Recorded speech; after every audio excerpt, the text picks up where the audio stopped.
Bonjour les amis, me voici de retour avec vous pour parler un peu d'alimentation, du mental et de toutes ces choses qui nous tiennent à cœur pour notre bien-être, notre confort dans notre corps au quotidien. Toujours dans cette idée de cette rencontre avec Silvisio mardi 23 juillet à 12h30 pour ce Facebook Live pour parler d'hypno-nutrition.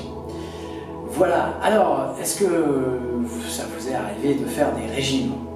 On est bombardé par toutes sortes de régimes, faites ce régime-ci, ce régime-là. Et c'est marrant parce que c'est un peu comme les idées de programmes sportifs. J'ai étudié les programmes sportifs, tout ça, il y a une dizaine, quinzaine d'années. Eh bien, déjà entre 15 et 10 ans en arrière, c'était plus du tout les mêmes programmes. On nous disait que ce qu'il y avait eu il y a 5 ans avant, c'était nul, c'était à mettre à la poubelle. 5 ans plus tard, on était sur de nouvelles choses, c'était que ça la vérité. 5 ans après, on mettait tout ça à la poubelle, on reprenait les choses d'il y avait 10 ans en arrière.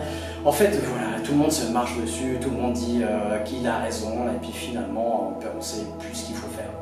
Eh bien, je pense que pour la nutrition, c'est un peu la même chose. Aujourd'hui, on est toujours dans plus de technologie, tout ça. On nous dit il faut faire ce régime-là, puis après on nous dit non, c'est n'importe quoi, il faut faire celui-là, puis après celui-là, puis après celui-là.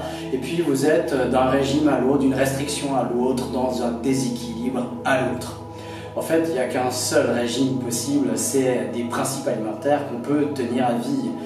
Tous les régimes, par définition, on doit les arrêter à un moment donné parce qu'on ne peut pas manger les carottes à vie, par exemple, ou on ne peut pas manger telle manière à vie sans plus rien de cette... Voilà, avec toutes ces restrictions qu'on a dans les régimes à vie. Par principe, on doit arrêter un régime et par principe, un régime, eh bien, il est restrictif.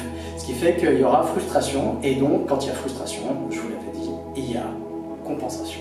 Ce qui prépare vraiment l'effet yo-yo. Tout n'est pas basé là-dessus, sur l'effet yo-yo, mais c'est en grande partie basé sur justement cette frustration qui passe en compensation. Alors il y a plein de régimes, vous en avez peut-être vécu, on disait avant qu'on grossissait surtout avec le gras. Aujourd'hui on se rend compte que en fait c'est pas vraiment le gras qui est un gros problème, c'est surtout le sucre. Et ça c'est peut-être une découverte aujourd'hui.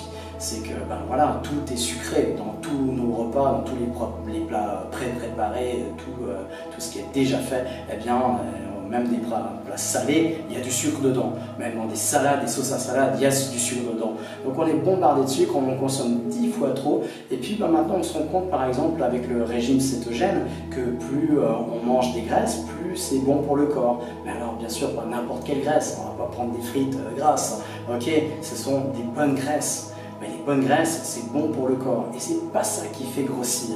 Aujourd'hui, on s'en est rendu compte.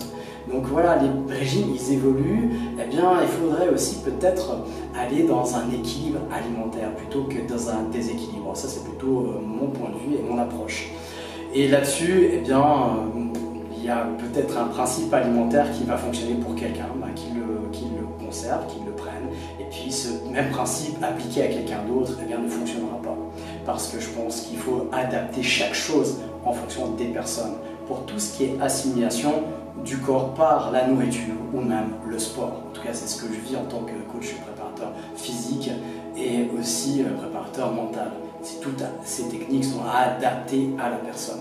Enfin, voilà, vous êtes unique, vous le savez. Alors il y a des principes de fonctionnement qui sont universels parce qu'on a tous un corps, qu'on a tous les mêmes organes dans le corps, mais par contre on n'a pas tous les mêmes besoins, les mêmes apports en nourriture et donc la même façon d'assimiler la nourriture.